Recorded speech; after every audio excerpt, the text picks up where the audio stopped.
sir. All right. All right. Okay. So, there is always the intent of God.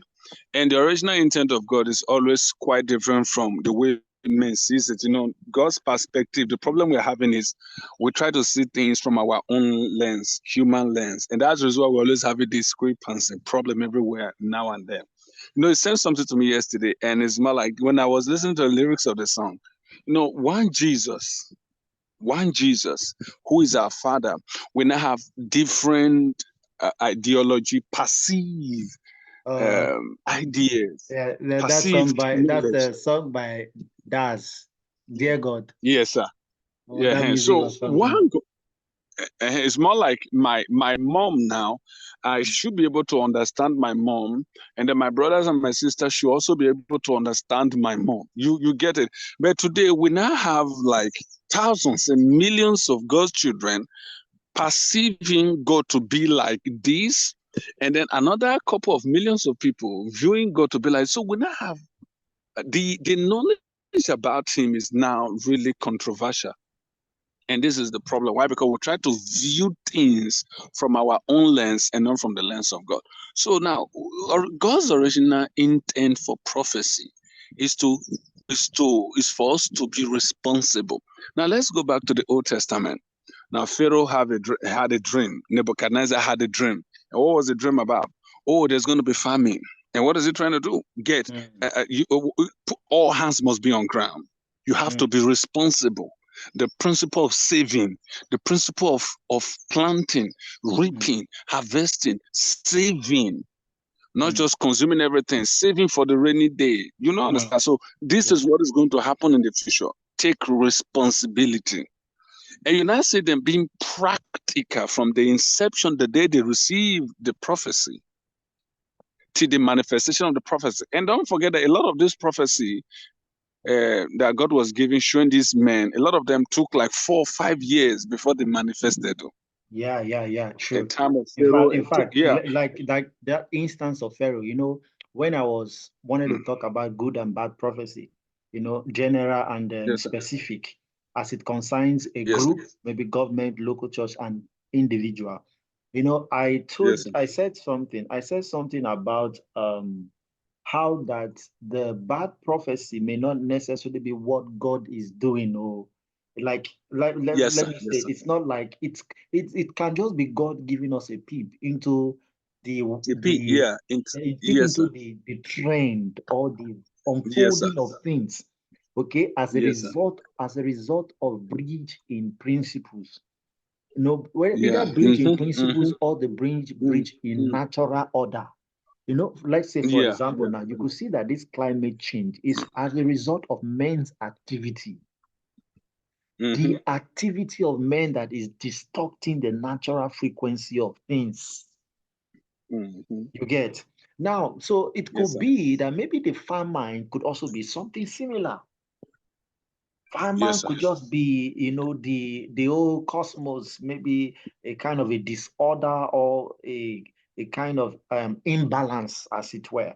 And the climate for that particular year or period, there will not be enough rainfall. So as a result, there's not enough rainfall. The grounds are going to be very hard. People, it will take so much effort to just plant little, and because of the harsh weather condition, the weather will not even allow growing plants to even sprout before they die. The ground is too strong, and there is not even enough water for them to survive. You get? Now, these things are just natural events. Natural events as a result of so many things. And now, God, in His sovereignty and in His love and compassion, gave a peep, because this is something that is going to concern the world. But now He now gives this prophetic insight into the hands of a man. Then there was a time we had this conversation. I told you, I said, if God had given this insight to Jacob, Jacob wouldn't have been able to do anything. Or let's say, even if Jacob would do something, but because this is a global matter, he will not be able to carry this thing in a large scale. That is what I'm trying to say is whatever the salvation plan is, Jacob will not be able to scale up. He will not be able to scale up. The reason is because the man does not have the structure. Yes, sir. He doesn't have the structure. He doesn't have the system. Pharaoh has the structure. Pharaoh has the system. Therefore, he will be able to take if he decides to roll out a plan now, he has what it takes. The plans or the actions will be massive actions that will result to massive positive consequences. And as a result, many people would now come under the umbrella of that salvation. So I just wanted to point that, because as you said it now, because when we in the last recording, I had to say that, see, there are responsibilities as a result of these prophetic sites that only government can bear, only government can carry it. That's when true. I mean that, because if it's me as an individual, I may carry that, I may carry out, roll out a plan, okay? Because of the coming days of famine, I will be able to help myself and maybe a few others. But if government initiates a plan, they will be able to affect many. Yes, sir. The reason is because of scale. I may not be able to scale, but government has the capacity to scale. Yes, sir. So you see where, so sometimes when God wrote this, gives us this insight. Oh, you see it. There is always something you can do on the person. You can either choose to relocate. You can either choose to leave a city to another city. You can either, you see these things we are saying, you can either choose, if it is a financial something that has a financial consequence, you understand. You can choose your investment wisely. If it is, I'm just saying it because the prophetic insight could be different. It could be for finance. There will be financial this, there will be financial that, or there will be political this, and so there is something you can do on a personal level. But since it's not something that is for you specifically, although you are implicated because you are part of the world, you are in the system, you are in this world, in a sense.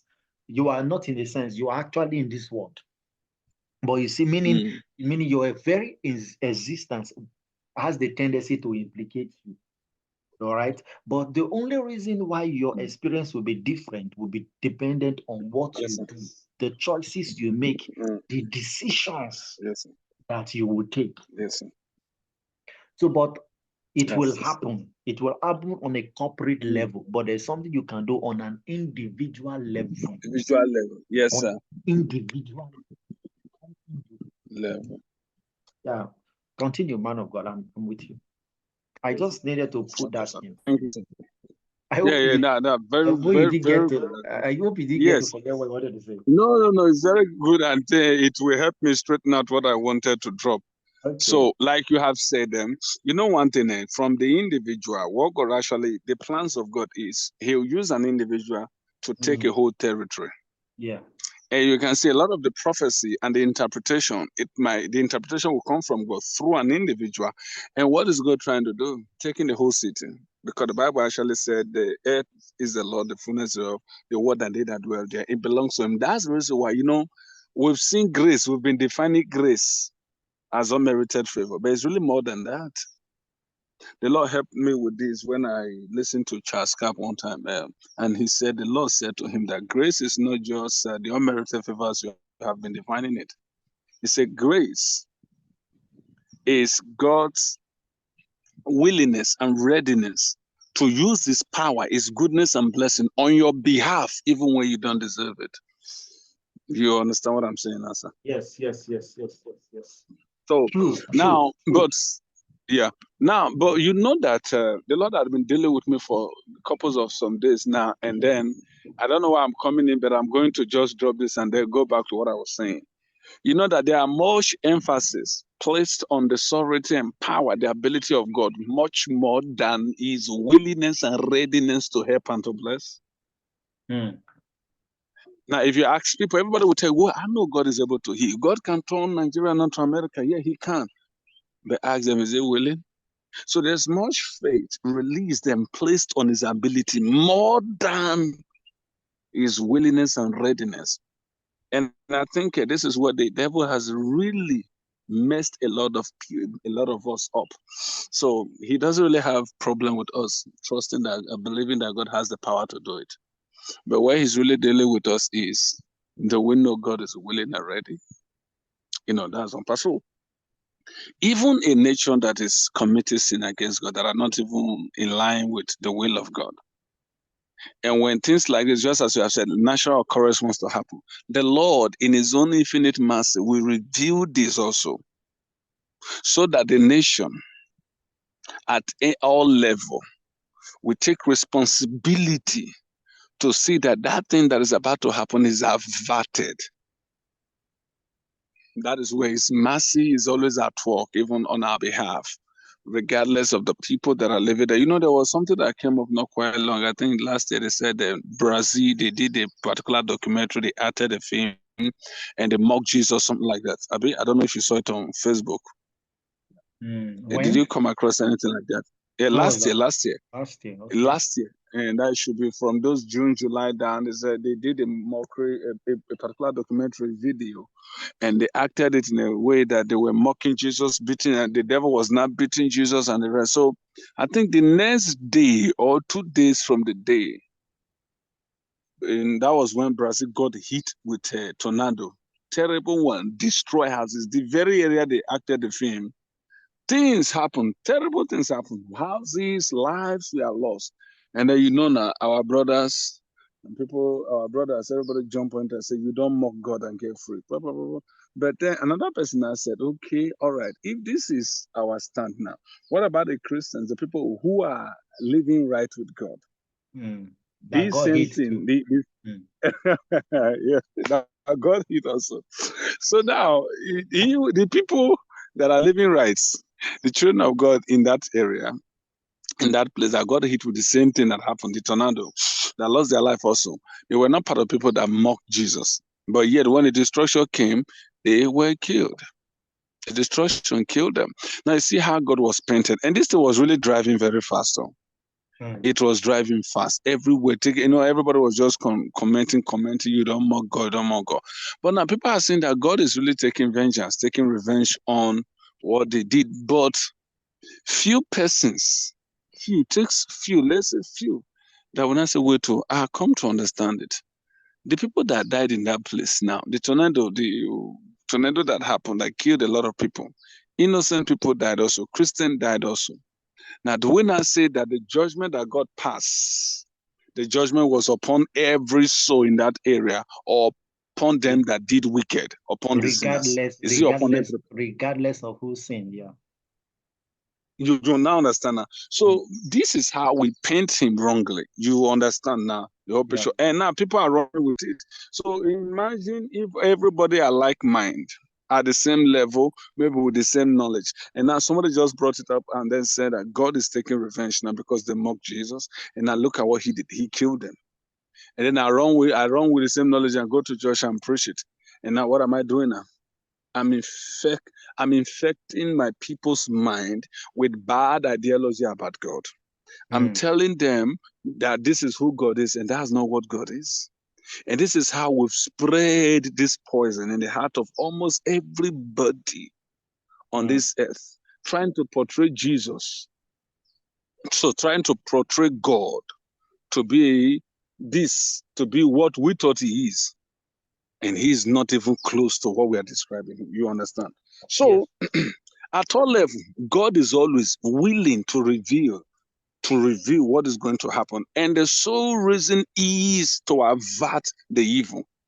You understand? To avert whatever, whether it's a natural occurrence or the devil is trying to manipulate things, something that is going to happen. God is always, even when God gives a prophecy that this is going to happen, and there's no way we can avert it, he will always help us to see how we can seek, what is the right English I'm going to use now?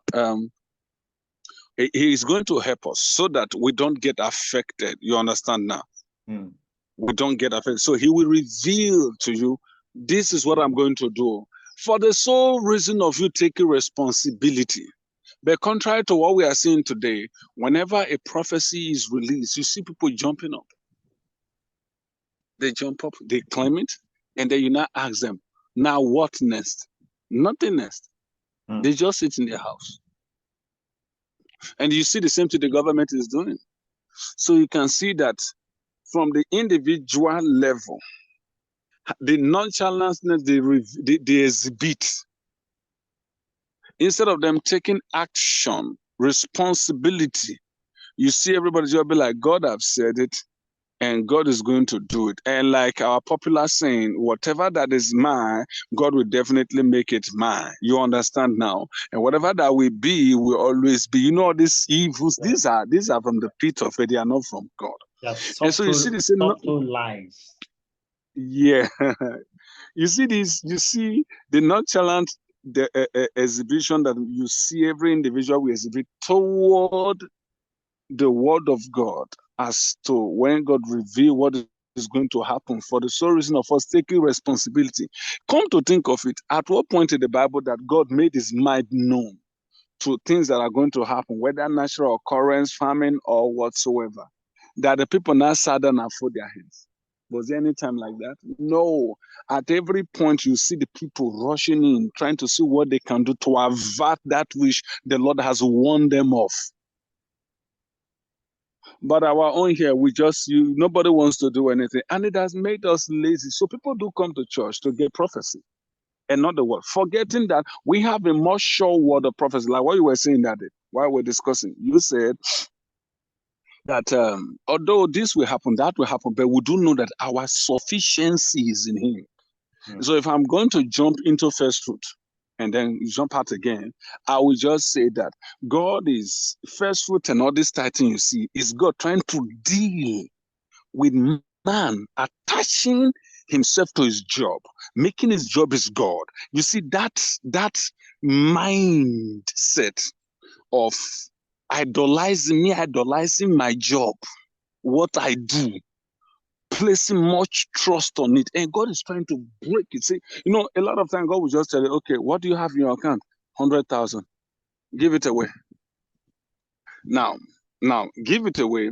He wants to teach you something. He wants to teach you something. Give it away. Oh Lord, no, this is the only thing I'm having now. This is where my children are going to feed, get their diapers, everything, and he said, give it away. And then reluctantly, you give it away. And the next you see, boom, you get 1 million naira. What is it trying to tell you? It's teaching you something now.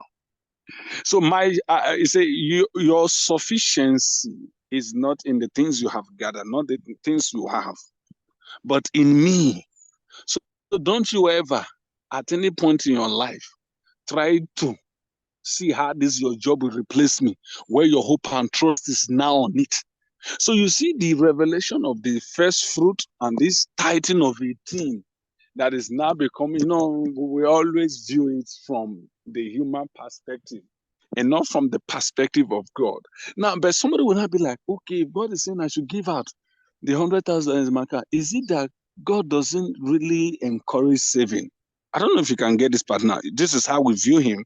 And because he said, but I can give out the whole money you've saved. And that person will be like, God doesn't really encourage saving. Who says so? There is nobody that saves like God. He's the best saver.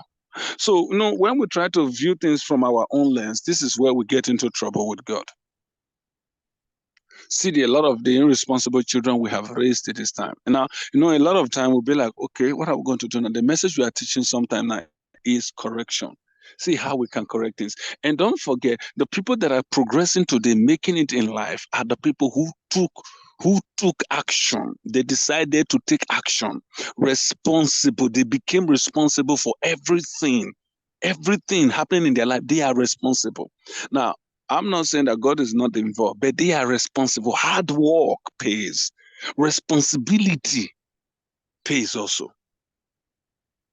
So when you see somebody like, say, a young girl that says, okay, I've been staying for some time now, I don't have anything to do. What am I going to do now? Let me just see if I can gather one or two things and start selling. And you see them selling. As they are selling, the Lord is blessing the market and they are making it. They are selling, they are expanding, selling and they are expanding, selling and they are expanding. And for in next 2 years, you now see like a sister in our church. Do you know? I just looked at the junction. The whole of God Grace where my church is.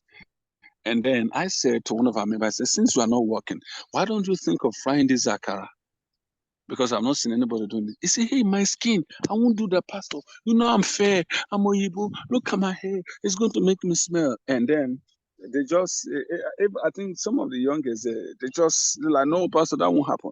Did you know that 1 month later, a sister started this thing and she began, everybody was just trunking this lady coming to her in your every church? month. The sister was in your church or another No, another sister from somewhere, another place, just where the area was trying to tell them that they should start selling in that place. Another sister just came and then put a small table and start selling. Did you know a sister from my church, because the girl is a young girl, fine, beautiful girl, went and tell the girl, because the same lady was in the church that when I was encouraging them. So when I saw the whole thing, and I said, I was like, the same thing I advised you guys to do. Somebody is doing it now. This sister took it upon herself, went, meet this lady, and told her that you are a young girl. You've not given birth. You are trying to conceive, and you're exposing yourself to fire. This is not good for your health. Convince him. And then the woman was also having issues with the husband was even, I think, I don't know whether because of the advice our church sister gave, or they were still having issues. And the lady just quit. I think the thing lasted for just 2 months. But before she quitted, I'm telling you, she was selling morning and evening. Yeah, you know what happened? I gave it to another of our sister. Hello? Yeah, I'm with you. So another of our sister, which is a famous wife, famous. So famous wife so I was not saying, okay, do it like this. No, a lot of time you don't really, you take responsibility, and you should have an idea about what you are doing, because God is not just going to bless God is not going to bless nothing. God bless something. And from that thing, he expects you to grow. If you don't know anything, God is not going to bless nothing. Yeah, you have to have little knowledge, and he will bless that knowledge and makes it big. So when I told this famous wife, the famous wife was not doing it. The famous also was assisting the wife. They were selling. They were sharing testimony morning and evening. And then I tasted their car one day. I said, give me a small one. And then I pay her 1,000 just to encourage her. Then when I said, no, there's a lady frying close to me. Her own doesn't taste like yours. Yours, I don't like it. Yours need improvement. Do it like this. And they are too big. Make them small. You are selling one for 15 naira. No, make them small, please. Do it like this. She now said, okay. The next thing I saw, she run to the village, said they have crusade, follow famous. Why all this she was doing was she was being overprotective, seeing that famous doesn't go for any program in the village apart from her. She wanted to go alongside with famous so that she can monitor maybe the girls that are coming around famous. So I checked 1 day, 2 days, they were not around, and I called her and I said, you are so stupid. I said, I know you didn't. I read business in school. We know practically how to attract people. You don't start something. The first thing you do is integrity. You do integrity. Once you start, you build this trust in the people that if they come at any time you are there, they will always see you there. I said, this is how to grow business. Now, for almost a week now, you are not there. So she came back again, tried, and then it failed. Then another of our church member opened the same, I think after she started selling for like a month, another of our church member started the same thing. So then I came to report to me that our church person is also selling now. Not quite whether she's selling, but the distance was still a bit fast. And I was like, no, there is no problem that she should sell. After you are a young girl, that one is a bit advanced. So I love this competition. Do you know that famous wife quitted? This is our sister. This is our sister. If her let's go fishing is even bigger than my wife's son. If my wife is paying 10,000 for let's go fishing, that woman will pay 15,000. Now I'm telling you of a sister that have over 7 children. Wow. Taking care of her mother. The fact the husband has nothing. The house they live in doesn't have windows. Wow. But this woman takes, and she's a hard worker. She sells akamu. she said pap, she said this akara, and she fried morning and evening. And people will come from far just to buy from her. And one of the days I was passing by, I said, okay, what you do the next day? Because I said, you see what, be dressing it. If you need to cover your hair, you need to wear apron. These were the things I was telling her. Babe, she has been selling. And where is our sister, the young girl? She quitted, saying that she hardly see her profit. What about this our sister, this advanced lady? That's better. She took the opportunity and she's still in it these days I'm talking to you. And that's how many months now? I think it should be up to 6 months now. Wow. I'm almost half of the year. Yes, sir. Now, the same prophecy I gave that God is going to work miracle, bless your business. The same prophecy that made some lazy. It is the same prophecy that this woman had, and she said, no, I'm going to do something. And she rushed in and said, God said it's going to bless our business. Meaning, if I'm going to find something to do, the Lord will bless it. The same prophecy that made some weak and lazy. It's the same, upon the strength of that prophecy, hearing that prophecy, she said, no, I'm not going to sit in one place. She said, I want to do this. And now she has been doing it. Now, she's making it. She's seeing profit. Her offering, sometimes she will just come and say, Pastor, this one for this one for you, this one for this, and this one for this. And she will just give like that. And I'll call my wife and say, you see, now carousel, it give personal one at the work. How do you see it now? So you see, whether good, as you say, whether good or bad prophecy, the purpose of it, the intent is for you to be responsible, to be practical, be an action-based person, do something, whether at corporate level, church level, individual level, federal government level, do something. If there's a prophecy that people are going to go abroad, maybe persons are going to go abroad, what do you do? Be practical about it. If your vision is to go there before, go back, rewrite your vision. Whatever you're going to do, you have to double your effort. You understand? But I've given the same prophecy, and a lot of people just sit back, relax, have their seatbelt on, and they said, I'm going to sleep. The Lord don't talk. Say 2024. And do you know one thing? I just want to add this. You see, this is where many a times testimony. I'm saying this with good intentions. So, and I hope I will not be misunderstood. I'll try my best to explain so that people who are going to listen and are not going to misunderstand. This is where testimony can be misleading. You know, see, this is what I mean. Now, imagine this Akara said that now she wants to testify. There are many gaps. There will be many gaps in the testimony she will share. Yeah. Many things that will not be said. That played a vital role. End result. You understand what I'm trying to say? I understand, sir. I understand. And sometimes, you know, people they can.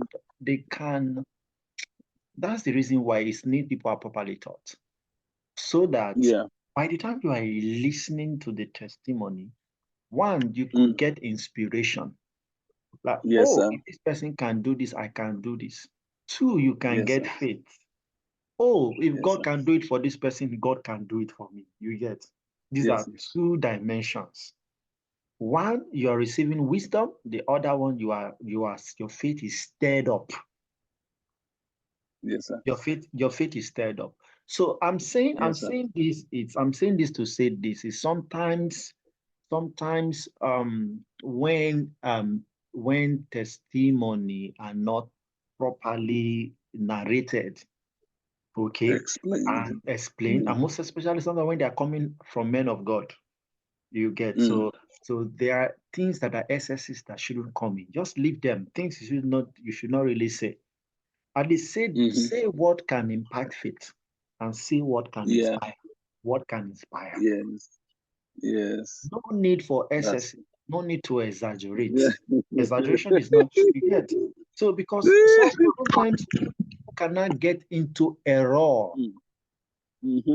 Yeah, so for the fact that, and that's the reason why it is good you sometimes even think about this thing very well, so that by the time you are even sharing the testimony, you are not going to at the end of the day, you're not going to at the end of the day cause problem in the hearts of those and in the life of those who are going to be listening to you.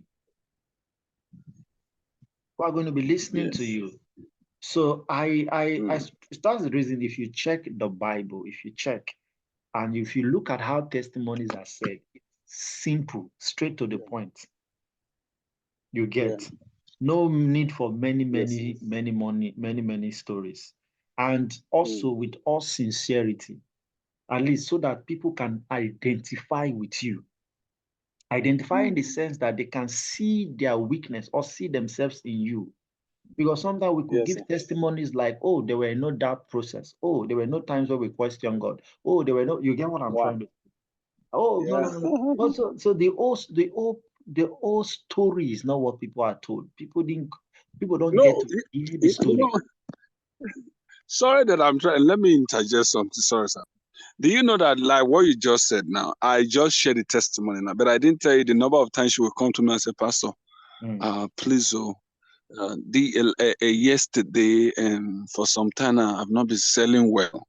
Now, I'm saying this because of what you are saying right now. You know, we only we only tell the people the end result, but the hard work that drives in this desired end result, we don't really tell them. The number of times you will come and say, Pastor, please pray with me. I don't want to prepare my stuff and then carry them back home without selling. Please, this one is really affecting me. And do you know that when one man, there's a particular man that usually drive past her, saw her effort, and the man said, don't worry, I'm not just going to buy Akara, I'm going to help you. What did you say you need? That you don't have a pumping machine in your house. But I've been seeing your hard work with all these children. Your husband doesn't have anything. This is what I'm going to gift you. Now, this is no longer the area of Akara now, because the man saw her hard work. The man has said, I'm going to give you this. And this one have nothing to do with what you are selling, because I'm not buying from you. I'm going to give you this to help you, because I know there's a reason why you are selling this. Is to raise money to do one or two things in your house. So this is what I'm going to give. Your hard work is really convincing, and it has attracted me. You see now. But she also have the option because of the children she had, and then mother is also feeding on her. The husband doesn't have anything. She has the option. I think she can also decide to say, okay, things are not working. Let me just give up. But you know, this woman is a persistent person. I'm telling you, persisting person. I mean, persisting person. She wants to make sure in that. I'm telling you, the condition of that woman. I'm giving you a complete, a real practical person with which you can use to encourage people. The children, she will make sure that the children they are going to school. There's home lesson teacher that will teach them. Do you know that this lady came to me one time that the daughter didn't do well in the recent common entrance exam they did, and the daughter is really good in mathematics, good, and she could not see the reason why the girl did not pass the exam. And she said, okay, she will enroll her again. But she was always in touch with me. I said, okay, don't worry, give her a good teacher. Then gave her a teacher that was, and she was also following up. She will come and say, Pastor, please pray for us.